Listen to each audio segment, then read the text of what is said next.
நீ பலம் கொண்டு திடமனதாயிரு, உனக்கு முன்பாய் ஒருவனும் எதிர்த்து நிற்பது இல்லை. பலம் கொண்டு.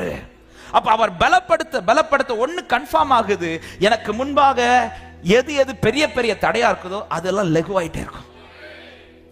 சுதந்தரிக்கும்படியான வாசல்கள் லெகுவாக எனக்கு ஓபன் ஆயிட்டே இருக்கும். எவ்வளவு பெரிய சத்துருக்கள் வந்து மறித்து நின்றாலும் தேவ பலத்தினால் நான் நடத்தப்படுவேன். ஆனால் சத்துருவை நான் மேற்கொள்ள தேவையில்லை, எனக்காய் கர்த்தர் போராடி யுத்தம் பண்ண வல்லவராக இருக்கிறார். தேவ பலம் இதுக்குதான் தேவைங்க.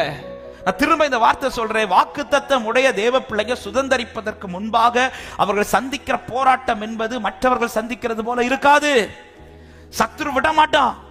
ஏன்னா உங்க வாழ்க்கையில நடக்க போகிற நன்மை என்பது இந்த பூமியிலே மற்றவர்களுக்கு கிடைக்கிற நன்மையை போல அல்ல.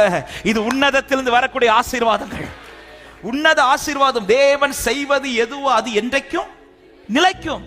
அப்படின்னு அர்த்தம் என்ன? கர்த்தருடைய வருகை மட்டும் தலைமுறை தலைமுறையா இந்த நன்மை கர்த்தர் தொடர பண்ணி கொண்டிருப்பார்.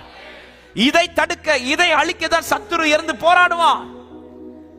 எகிப்திலிருந்து வெளியில வந்த உடனே அமலேக்கியன் அவனா வந்து போராடுறான். ஏன்னா அவனுக்கு தெரியும், சத்துருக்கு தெரியும், இவன் சுதந்திரிக்க போற காரியம் இவன் தலைமுறை தலைமுறையா அனுபவிக்க வேண்டிய காரியம். இன்னைக்கு அநேகர் தலைமுறை அனுபவிக்க வேண்டிய காரியத்தை இன்னைக்கு சத்துரு வந்து தடுத்து கொண்டிருக்கிறான்.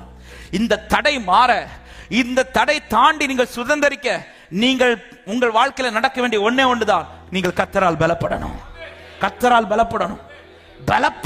அவர் பலப்படுத்தாம எந்த ராட்சத. அதனாலதான் யோசுவாவும் காலேபும் சொல்லுகிற வார்த்தை, அவர்களை காத்த நிழல் அவர்களை விட்டு போயிடுச்சு, நம்மை காத்த நிழல் நம்மை விட்டு போகவில்லை.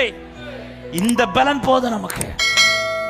எவ்வளவு பெரிய ராட்சதர்கள் இருக்கட்டும், எவ்வளவு பெரிய சத்துருக்கள் இருக்கட்டும், தேவ பலத்தில் நிற்கிறவனுக்கு சுதந்தரிப்பது மிக மிக எளிதாகிக் கொண்டே இருக்கும்.